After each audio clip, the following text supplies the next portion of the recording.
বলিউডের জমজমাট দুনিয়ায় ছিল এক বিশেষ অতিথি, ব্রিটিশ প্রধানমন্ত্রী কিয়ার স্টারমার। হঠাৎই হাজির হলেন মুম্বাইয়ের কিংবদন্তি প্রযোজনা প্রতিষ্ঠান যশরাজ ফিল্মসের স্টুডিওতে। কেন এই সফর, আর রানী মুখার্জির সঙ্গে তাঁর এতক্ষণ কি নিয়ে কথা হলো?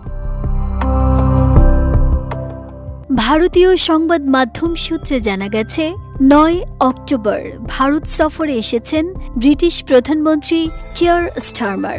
পৌঁছান মুম্বাইয়ে। সরকারি বৈঠকের ফাঁকেই তিনি যান যশরাজ ফিল্মস স্টুডিওতে, যেখানে বলিউডের এক ঝাঁক তারকার সঙ্গে সাক্ষাৎ করেন তিনি।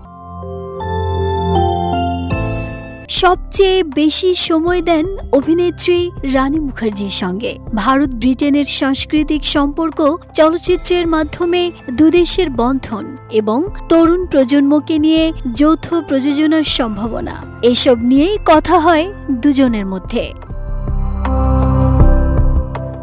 স্টারমার বলেন, বলিউড শুধু ভারতের নয়, বিশ্ব সংস্কৃতির এক অনন্য প্রতীক। ব্রিটেনে বলিউডের প্রভাব অসাধারণ। তিনি আরও জানান, যুক্তরাজ্যের পক্ষ থেকে দুদেশের মধ্যে ফিল্ম কো-প্রোডাকশন ও সাংস্কৃতিক বিনিময় বাড়ানোর পরিকল্পনা চলছে। রানী মুখার্জিও স্টারমারের কথার সাথে যোগ করে বলেন, উদ্যোগটি খুবই ভালো। বলিউড সবসময়ই প্রস্তুত যুক্তরাজ্যের সাথে কো-প্রোডাকশনে কাজ করতে। এমন উদ্যোগ ভবিষ্যতে বলিউড ও ব্রিটিশ ফিল্ম ইন্ডাস্ট্রির মধ্যে নতুন সেতুবন্ধন তৈরি করবে।